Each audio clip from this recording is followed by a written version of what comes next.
India में एक ऐसा भी टाइम हुआ करता था जहाँ पे आपके कास्ट से सब कुछ डिसाइड होता था, जैसे कि आप क्या खाओगे, कहाँ बैठोगे, इवन आप किससे शादी करोगे। तब ब्रेव रिफॉर्मर्स लाइक राजा राम मोहन रॉय, फुले आम्बेडकर, इन्होंने चैलेंज किया इस अनफेयर रूल को और हमारे लिए फाइट किया ताकि हमें इक्वालिटी और जस्टिस मिले। Hello everyone, welcome to my channel. आज हम लोग पढ़ने वाले हैं वुमेन कास्ट एंड रिफॉर्म।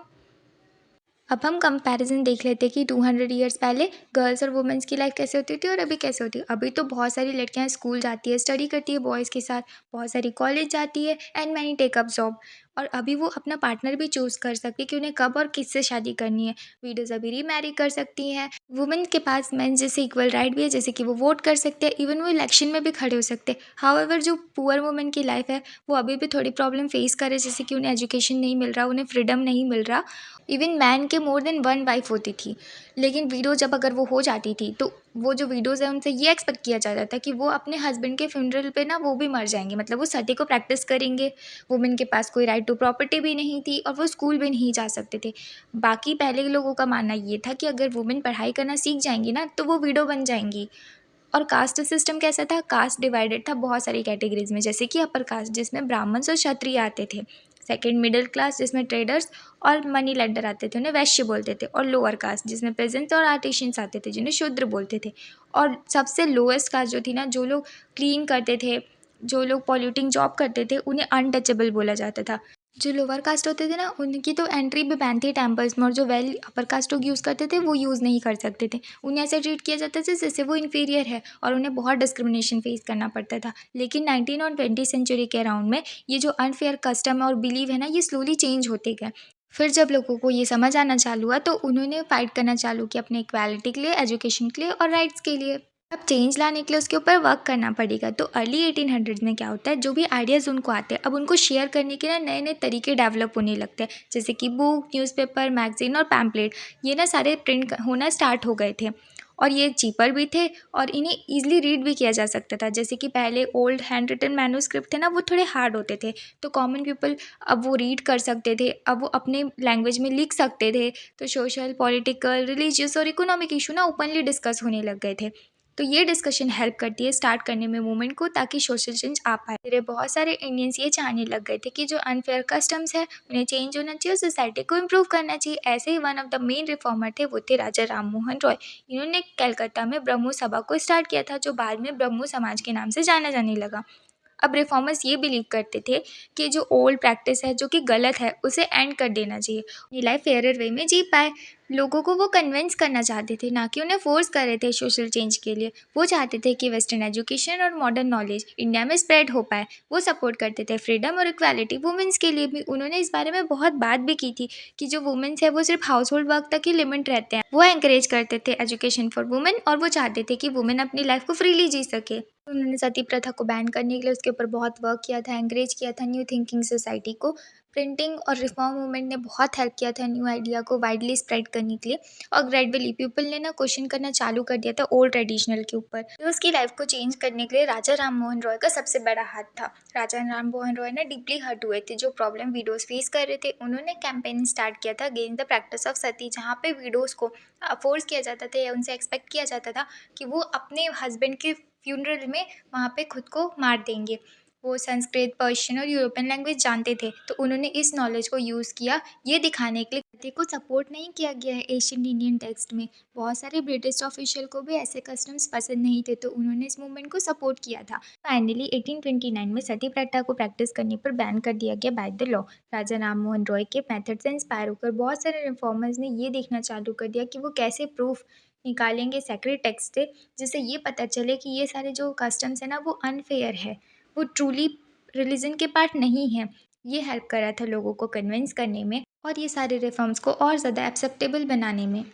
वो ऐसे इसलिए करते थे क्योंकि अगर उन्होंने इंडियन टेक्स्ट को दिखा दिया कि ऐसा कुछ भी नहीं है, तब लोगों का विश्वास होगा कि वो कुछ गलत नहीं कर रहे, बस उनके साथ अनफेयरली ट्रीट किया जा रहा है। ऐसे ही एक और रिफॉर्मर्स थे ईश्वर चंद्र विद्यासागर। इन्होंने यूज़ किया था एशियन टेक्स्ट को ये प्रूव करने के लिए कि जो विडोज़ है ना वो अलाउड है रीमैरी करने के लिए। तो इसी से अग्री होकर 1856 में ब्रिटिश लोगों ने एक लॉ पास किया जहाँ पे विडो को रीमैरिज करने के लिए अलाउ कर दिया गया। लेकिन फिर भी बहुत सारे लोगों ने इनको अपोज किया, इवन इनको बॉयकॉट भी कर दिया था। Widow remarriage idea different different region में स्प्रेड होता गया, जैसे कि तेलुगु स्पीकिंग एरिया विरसलिंगम पंतलु ने एसोसिएशन स्टार्ट किया था विडो रीमैरिज के लिए। बॉम्बे के यंग रिफॉर्मर्स ने इस आइडिया को सपोर्ट किया था। और नॉर्थ इंडिया में स्वामी दयानंद सरस्वती जो फाउंडर थे आर्य समाज के, उन्होंने सपोर्ट किया था विडो रीमैरिज को। लेकिन लॉ पास हो जाने के बाद भी बहुत कम विडो ने रीमैरी किया था। सोसाइटी अभी भी उन्हें डाउन देखती थी जो विडो रीमैरी करते थे। कंजर्वेटिव ग्रुप ने तो बहुत सालों तक इन रिफॉर्म्स को अपोज करना चालू ही रखा था। Girls begin going to school. Reformers ये बिलीव करते थे कि एजुकेशन बहुत नेसेसरी है वुमेन कंडीशन को इम्प्रूव करने के लिए।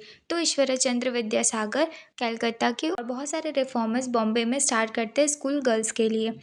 जब गर्ल्स स्टार्ट कर रही थी स्कूल जाना मिड 1800 में, तो बहुत सारे पीपल ने उनको अपोज किया था। वो डरते थे कि अगर गर्ल्स पढ़ लिख लेंगी तो वो हाउस होल्ड वर्क को नहीं करेंगी, और अगर वो पब्लिक प्लेस में जाएंगी और स्कूल अटेंड करेंगी तो उनका कैरेक्टर स्पॉइल होगा। इसलिए लोगों का ये मानना था उस टाइम पे कि लड़कियों को घर पे ही रहना चाहिए, उनको बाहर नहीं जाना चाहिए। इसी कारण से बहुत सारी जो वुमेन है ना, वो अपने घर पर ही शिक्षा लेती थी, अपने फादर से या अपने हस्बैंड से। यहाँ तक कि तो कुछ वुमेन सीक्रेटली पढ़ रही थी, जैसे कि रसुंदरी देवी। ये सीक्रेटली लिखना और पढ़ना सीख रही थी, रात में, वो भी कैंडल लाइट की रोशनी पर। इसके बाद 19th सेंचुरी में बहुत सारे जो गर्ल्स स्कूल हैं उनको ओपन किया गया था। आर्य समाज ने स्टार्ट किया था गर्ल्स के लिए स्कूल पंजाब में, ज्योतिराव फुले ने स्टार्ट किया था स्कूल महाराष्ट्र में। नॉर्थ इंडिया की रिच मुस्लिम फैमिली अपनी वेमेन को घर में ही रीड कराना सिखाते थे कुरान अरेबिक लैंग्वेज में। फीमेल टीचर उनके घर आती थी उनको टीच करने के लिए। रिफॉर्मर्स जैसे कि मुमताज़ अली, इन्होंने कुरान के वर्सेस को न्यू वे में इस तरीके से समझाया था कि वो सपोर्ट कर रहे थे वुमेन एजुकेशन को। फर्स्ट उर्दू नॉवल को लिखा ही गया था वुमेन की हेल्प करने, ताकि वो रिलीजन और हाउस होल्ड मैनेजमेंट को अच्छी तरीके से समझ पाएंगे, और ये सारी चीज़ें सिंपल लैंग्वेज में लिखी गई थी। Right about women. तो अर्ली 1900 की जो वुमेन रिफॉर्मर्स थी, जैसे कि Muslim women like Begum of Bhopal, इन्होंने गर्ल्स एजुकेशन को प्रमोट करने के लिए उसके ऊपर बहुत वर्क किए थे। उन्होंने प्राइमरी स्कूल को ओपन किया था गर्ल्स के लिए अलीगढ़ में। बेगम रुकैया शेखावत हुसैन ने मुस्लिम गर्ल्स के लिए स्कूल ओपन किए थे पटना और कलकत्ता में। उन्होंने बोल्डली क्रिटिसाइज़ किया है कंजर्वेटिव आइडिया को। वो ये मानती थी कि जो रिलीजियस लीडर है ना, वो वुमेन को सिर्फ इन्फीरियर की तरह ट्रीट करते हैं। एजुकेशन को भी प्रमोट किया गया। 1880s में कुछ इंडियन वुमेन्स ने ज्वाइन किया यूनिवर्सिटी को, उन्हें ट्रेन किया गया डॉक्टर बनने के लिए, टीचर बनने के लिए। उन्हें एजुकेटेड वुमेन जो थी ना, अब वो लिखना चालू कर रही थी बुक्स और आर्टिकल। वुमेन्स की प्रॉब्लम जो सोसाइटी में हो रही है, वुमेन जो प्रॉब्लम फेस कर रही है, उनके बारे में वो लिखना चालू कर दिए थे। अब जैसे कि वो पढ़ लिख रही हैं, वो समझ रही हैं, तो वुमेन ने अपनी कंडीशन और बाकी वुमेन्स की कंडीशन के बारे में लिखना चालू कर दिया था, क्योंकि वो एक रिफॉर्मर्स भी थे। तो ताराबाई शिंदे, ये एक एग्जाम्पल है, वो पूना से थी। उन्होंने लिखा था स्त्री पुरुष तुलना, मतलब कि comparison between women and man, जहाँ पे वो स्ट्रांगली क्रिटिसाइज करी थी जेंडर इक्वालिटी को। वैसे ही पंडिता रमाबाई थी, ये संस्कृत स्कॉलर थी। उन्होंने बोला था कि हिंदुइज्म है ना, वो वुमेन के लिए बहुत ही अनफेयर है। लिखा भी था कि कैसे कितनी हार्ड लाइफ होती है अपर कास्ट हिंदू वुमेन की। उन्होंने विडोज़ होम को पूना में भी स्टार्ट किया था, जहाँ पे वो वुमेन को स्किल लर्न करना सिखा रही थी, ताकि वो उस बेस पर अर्निंग कर सकेंगी और अपनी लाइफ को अपने वे में जी पाएंगी। अब ये सब देखकर बहुत सारे ऑर्थोडॉक्स ग्रुप को ये पसंद नहीं आ रहा था। उसमें हिंदू और मुस्लिम दोनों थे जो कि अपोज कर रहे थे रिफॉर्मर्स को। वो डरते थे कि अगर वुमेन पढ़ लिख लेंगी तो वो बहुत मॉडर्न बन जाएंगी, और वो मॉडर्न बनते जा रही है, जिससे उनका ट्रेडिशनल कल्चर स्पॉइल होते जा रहा है।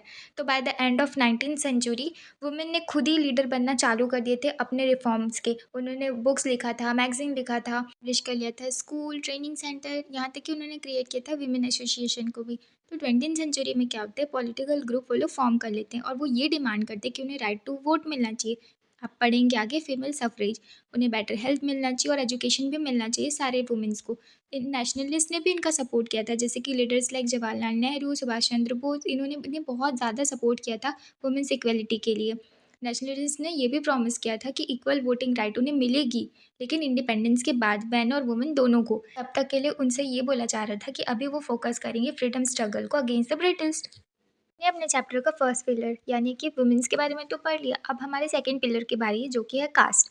अब बहुत सारे सोशल रिफॉर्मर्स ने कास्ट सिस्टम के अगेंस्ट में बहुत ज़्यादा लड़ाइयाँ की थी। राजा राम मोहन रॉय, उन्होंने ट्रांसलेट किया था ओल्ड बुद्धिस्ट टेक्स्ट को, जिसमें क्रिटिसाइज़ किया गया था कास्ट डिस्क्रिमिनेशन को। प्रार्थना समाज बॉम्बे की, उन्होंने फॉलो किया था भक्ति ट्रेडिशन को, जिसमें बताया गया था कि सारे लोग इक्वल है बिफोर द गॉड। 1840 में बॉम्बे में परमहंस मंडी को फॉर्म किया गया, जहाँ पे वो एंड कर रहे थे कास्ट डिस्क्रिमिनेशन को। अब ऐसा नहीं कि सिर्फ लोअर कास्ट वाले ही ट्राई कर रहे थे या फाइट कर रहे थे, स्ट्रगल कर रहे थे, लेकिन बहुत सारे जो रिफॉर्मर्स थे अपर कास्ट के, वो भी ट्राई कर रहे थे ब्रेक करने का कास्ट बैरियर को। वो सीक्रेट मीटिंग को कंडक्ट करवाते थे, जहाँ पे वो सबके साथ बैठते थे, खाते थे और फ्रीली मिक्स हो जाते थे उनके साथ। ब्रेक करते थे वो कास्ट रूल को, क्योंकि बोला जाता है ना कि वो अनटचेबल, उन्हें छूना नहीं, उनका खाना नहीं खाने, लेकिन वो फिर भी उनके साथ मिलकर खाते थे, बैठते थे और उन्हें टच करते थे। तो ये एक वे था फाइट करने का अगेंस्ट द कास्ट प्रिजडीज, और ये उनकी डेली लाइफ में ये वो करते थे। अब क्रिश्चियन मिशनरीज, उन्होंने भी स्टार्ट किया था स्कूल को ट्राइबल्स के लिए, लोअर कास्ट चिल्ड्रंस के लिए। एजुकेशन ना चिल्ड्रंस को एक नई अपॉर्चुनिटी देते जा रहा था, कॉन्फिडेंस देते जा रहा था कि वो अपनी लाइफ को इम्प्रूव कर पाएंगे। 18th सेंचुरी के अराउंड बहुत सारे लोग माइग्रेट कर रहे थे न्यू अपॉर्चुनिटीज़ के लिए। बहुत सारे जो पुअर लोग थे वो अपने विलेज को छोड़ते हुए जा रहे थे ताकि वो काम ढूंढ पाएंगे सिटीज़ में। सिटीज़ में लेबर्स की बहुत ज़रूरत थी, क्योंकि उस टाइम पे रोड्स बन रहे थे, ड्रेन्स बन रहे थे, हाउस, फैक्ट्रीज और क्लीन करना था सिटी को। तो जॉब्स इसमें किस तरीके से इंक्लूड थे? Daggers, carriers, sweeper, rickshaw puller and construction workers. तो इन सब लोगों की ज़रूरत थी इन सब कामों में। अब ये सारे वर्कर्स मोस्टली लो कास्ट से आते थे या पुअर बैकग्राउंड से आते थे। कुछ लोग तो वर्क करने चले गए थे प्लांटेशन में, वो जाते थे असम, मॉरिशियस, ट्रिनिडाड, इंडोनेशिया। अब वहाँ की लाइफ उनके लिए ईजी तो नहीं थी, उन्हें पुअरली पे किया जाता था, लेकिन हाँ उनके लिए चांस तो था एस्केप करने का, वो अपर कास्ट लैंडलॉर्ड के कंट्रोल से, ह्यूमिलेशन से जो उनके गांव में उनके साथ होता आया था। माइग्रेशन ने उन्हें न्यू होप दे रहा था और इंडिपेंडेंस दे रहा था। लेट 19th सेंचुरी में मूवमेंट राइज होने लगा था, जहाँ पे लोग डिमांड कर रहे थे इक्वालिटी की और जस्टिस की। लोग जो कि नॉन ब्राह्मण कास्ट से थे, उन्होंने फाइट किया था अगेंस्ट कास्ट इनइक्वालिटी, और उन्होंने स्टार्ट किया था मूवमेंट्स, ताकि वो डिमांड कर रहे थे उसमें सोशल इक्वालिटी और जस्टिस की। सतनामी मूवमेंट जो कि सेंट्रल इंडिया में था, उन्हें फॉर्म किया गया था घासीदास के थ्रू, और उन्होंने वर्क किया था अमंग द लेदर वर्कर्स, जो कि लोअर कास्ट ग्रुप है। उन्होंने एम किया था कि वो इम्प्रूव करेंगे सोशल पोजीशन को उनके और एंड करेंगे डिस्क्रिमिनेशन को। द मतुआस एक्ट ये स्टार्ट किया था हरिदास ठाकुर ने, जिन्होंने चंडाल कल्टीवेटर के बीच में काम किया था, जो कि एक लोअर कास्ट कम्युनिटी है। इन्होंने रिजेक्ट किया था ब्राह्मणिकल टेक्स्ट को, जो कि सपोर्ट कर रही थी कास्ट सिस्टम को। वो प्रमोट करते थे इक्वालिटी और डिग्निटी सभी के लिए। श्री नारायण गुरु केरला के थे, ये ग्रेट रिफॉर्मर थे। इन्होंने फॉर्म किया था हैजावा कास्ट को, जो कि कंसिडर कर रहे थे एक लोअर कास्ट, केरल में रह रहे थे। वो उस ग्रुप में सभी को सिखाते थे इक्वालिटी और ह्यूमिनिटी सबके बीच में बनी रहनी चाहिए, ये बोलकर ओरू जाति, ओरू मातम, ओरू दैवान, मनुष्यानु, यानी कि one cast, one religion, one God for human kind, वो अपोज करते थे अनटचेबिलिटी को और कास्ट बेस्ड इनइक्वालिटी को। ये सारे रिफॉर्मर्स नॉन ब्राह्मण बैकग्राउंड से थे, ये वर्क करते थे अपने अपने कम्युनिटी के लिए, लेकिन इस सारे मूवमेंट का एक ही कॉमन गोल था कि वो रिमूव करेंगे इस कस्टम को जो कि अपर कास्ट ने बनाया है दूसरों को नीचा दिखाने के लिए। इन सब का एक ही कॉमन गोल ये था, मेन एम ये था कि वो सेल्फ रिस्पेक्ट को बिल्ड करेंगे, इक्वालिटी लाएंगे और यूनिटी लाएंगे सारे लोअर कास्ट के बीच में। गुलामगिरी एक बुक है जो ज्योतिराव फुले ने लिखी थी। ज्योतिराव फुले 1827 से 1898 तक थे। ये one of the strongest leader थे जो कि अपोज कर रहे थे कास्ट डिस्क्रिमिनेशन को। उन्होंने स्टडी किया था क्रिश्चियन मिशनरी स्कूल में, जिससे उन्हें आइडियाज़ मिले थे नए इक्वालिटी और जस्टिस के लिए। फुले ने ना क्वेश्चन करना चालू करा था ब्राह्मण डोमिनेंस के ऊपर और उनका क्लेम कि वो सुपीरियर आर्यन है। उनका आर्यंस और लोअर कास्ट के बारे में ये मानना था कि वो ये मानते थे आर्यंस फॉरेनर हैं जो कि इंडिया आए थे और उन्होंने ओरिजिनल इनहैबिटेंट्स को हराया था, और यही ओरिजिनल इनहैबिटेंट पीपल ही ट्रू चिल्ड्रन है इंडिया के, जो कि है शूद्र और अतिशूद्र यानी कि लोअर कास्ट। तो जब आर्यंस के पास पावर आई ना, तो उन्होंने इन लोगों को स्लेव बनाया यानी कि ओरिजिनल इनहैबिटेंट्स को, और लो कास्ट की तरह बना दिया और उन्हें ट्रीट किया। तो फुले ने आर्ग्यू किया कि अपर कास्ट के पास कोई भी राइट नहीं है कि वो कोई भी कंट्रोल लेंगे लैंड के ऊपर या फिर पावर के ऊपर। वो ट्रूली बिलोंग करती है इंडिजीनियस लो कास्ट को। ये बिलीव करते थे जब आर्यंस नहीं आए थे और आर्यंस का कोई डोमिनेशन नहीं था ना, तब यहाँ पे गोल्डन एज चल रहा था, जहाँ पे पीजेंट्स और वॉरियर फेयरली रूल कर रहे थे, सबको इक्वली ट्रीट कर रहे थे। उन्होंने अर्ज किया था शूद्र और अतिशूद्र को यूनाइट करने के लिए और कास्ट इनजस्टिस के अगेंस्ट में फाइट करने के लिए एक साथ मिलकर। तो फुले ने इसी से फाउंड किया था सत्यशोधक समाज को, प्रमोट करने के लिए कास्ट इक्वालिटी को और सोशल रिफॉर्म को। उन्होंने वर्क किया था राइट्स जो कि लोअर कास्ट को मिले, वुमेन को मिले और लेबर को मिले। तो इसलिए उन्होंने बुक लिखी थी गुलामगिरी, जिसका मतलब होता है स्लेवरी। 1873 में उन्होंने ये बुक डेडिकेट की थी अमेरिकन को जो कि लड़ रहे थे सिविल वॉर पे एंड करने के लिए ब्लैक स्लेवरी को। उन्होंने कंपेयर किया था इंडियन कास्ट सिस्टम को अमेरिकन स्लेवरी से, जहाँ पे वो ह्यूमन ऑपरेशन को इन दोनों सिस्टम में दिखा रहे थे। फुले ने जितने भी फॉर्म्स होती है ना इनइक्वालिटी की, सबके लिए लड़ाइयाँ की थी, जैसे कि कास्ट, जेंडर और इकोनॉमिक, उन्होंने लड़ाइयाँ की थी, जो कि अपर कास्ट वुमेन सफ़र कर रही थी और लेबर्स जिनकी हार्डशिप थी, और जो लोअर कास्ट जो पीपल थे वो ह्यूमिलेशन को फेस कर रहे थे, उनके लिए उनके मूवमेंट से ही बहुत सारे जो दलित लीडर थे ना वो इंस्पायर हुए थे, जैसे कि B.R. अम्बेडकर और E.V. Ramaswamy Naicker. Who could enter temple. तो B.R. अम्बेडकर की अर्ली लाइफ कैसी थी? उनका जन्म हुआ महार फैमिली में, जो कि एक दलित कास्ट है। एज अ चाइल्ड उन्होंने कास्ट डिस्क्रिमिनेशन को हर रोज़ फेस किया था। उन्हें क्लास के बाहर बैठना पड़ता था या फिर उन्हें फ्लोर पर बैठना पड़ता था, जहाँ की सब बेंच पर और क्लास के अंदर बैठे हुए होते थे। यहाँ तक कि उन्हें अलाउ भी नहीं था कि वो पानी पी सकते हैं कॉमन टैप से, जो कि अपर कास्ट स्टूडेंट्स यूज़ करते हैं। B.R. अम्बेडकर बहुत ही इंटेलिजेंट थे, हार्ड वर्किंग थे, तो उन्होंने फेलोशिप को रिसीव किया था स्टडी के लिए, इसलिए वो US गए थे हायर एजुकेशन के लिए। इन 90 में वो इंडिया लौटे और उन्होंने स्ट्रांगली क्रिटिसाइज़ किया और लिखा उसके बारे में, बोला upper caste power and social inequality के अगेंस्ट में। 1927 में B.R. अम्बेडकर ने टेम्पल एंट्री मूवमेंट को स्टार्ट किया उनके महार फॉलोवर के साथ में। उनका गोल ये था कि वो सारे मंदिरों में जाएंगे और वहाँ के पानी को यूज़ करेंगे, जो कि दलित को पहले अलाउड नहीं था, टच करना तक अलाउड नहीं था। तो बहुत सारे जो ब्राह्मण प्रेस इसको स्ट्रांगली अपोज किया। बहुत गुस्सा भी हुए वो जब दलित ने टेम्पल टैंक को यूज़ किया, उसके वाटर को यूज़ किया। तो फिर आम्बेडकर ने ना ऐसे ही 3 टेम्पल एंट्री कैंपेन्स को लेड किया था बिटवीन 1927 एंड 1935। आम्बेडकर चाहते थे कि सोसाइटी को ये रियलाइज़ हो जो क्रूलिटी है और इनजस्टिस है कास्ट डिस्क्रिमिनेशन की, और उन्होंने इसके लिए लड़ा और वो ये प्रूव किए कि सभी इक्वल हैं और उनके पास भी सेम राइट होना चाहिए वर्शिप के लिए भी। नॉन ब्राह्मण मूवमेंट ये स्टार्ट हुआ था अर्ली 20th सेंचुरी में। इसको स्टार्ट किया था एजुकेटेड और वेल्दी नॉन ब्राह्मण कास्ट ने।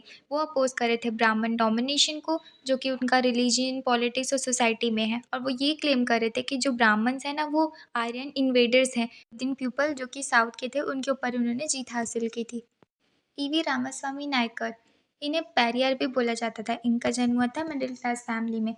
एसेटिक थे जिन्होंने डीपली स्टडी किया था संस्कृत स्क्रिप्चर्स को। उन्होंने ज्वाइन किया था कांग्रेस पार्टी को, बट उन्होंने बाद में उसे छोड़ दिया क्योंकि उन्होंने वहाँ पे भी कास्ट डिस्क्रिमिनेशन देखा था। नेशनलिस्ट फीस्ट में भी पैरियर ने फाउंड किया था सेल्फ रिस्पेक्ट मूवमेंट को, ताकि वो फाइट करेंगे डिग्निटी के लिए और इक्वालिटी ऑफ लो कास्ट। वो बिलीव करते थे कि अनटचेबल ही ट्रू हायर्स है तमिल और द्रविडियन कल्चर के।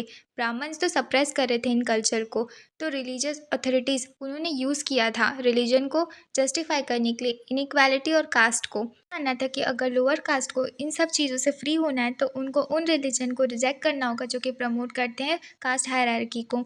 उन्होंने स्ट्रांगली क्रिटिसाइज़ किया था कोट्स मनु के, भगवद गीता के और रामायण के। उनका मानना ये था कि ये सारे टेक्स्ट को यूज़ किया गया है ब्राह्मण डोमिनेंस को इस्टेब्लिश करने के लिए ओवर लोअर कास्ट, और प्रमोट करते ये मेल डोमिनेंस को ओवर वुमेन। उनके स्पीचेस और राइटिंग ने फोर्स किया था अपर कास्ट लीडर को रीथिंक करने के लिए और सेल्फ क्रिटिसाइज करने के लिए। लेकिन कुछ ऑर्थोडॉक्स हिंदू रिस्पॉन्ड कर रहे थे ग्रुप को फॉर्म करके, जैसे कि सनातन धर्म सभा, भारत धर्म महामंडल और ब्राह्मण सभा। रीथिंक करने के बजाय उल्टा ये ग्रुप कास्ट डिस्टिंक्शन को डिफेंड करने के लिए ये बताने की कोशिश कर रहे थे कि ये हिंदू ट्रेडिशन का तो पार्ट ही है डिस्क्रिमिनेशन। जो डिबेट है कास्ट के ऊपर में ये ख़त्म ही नहीं हुआ ब्रिटिश रूल के टाइम तक भी, और इवन ये अभी भी कंटिन्यू ही चल रहा है। अभी भी इंडिया स्ट्रगल कर रहा है टू सोशल इक्वालिटी के लिए। So keep questioning, keep planning and changing together. If you like this journey through caste and social reform, don't forget to like, share and subscribe, because knowledge is the real power that reforms society. Thank you.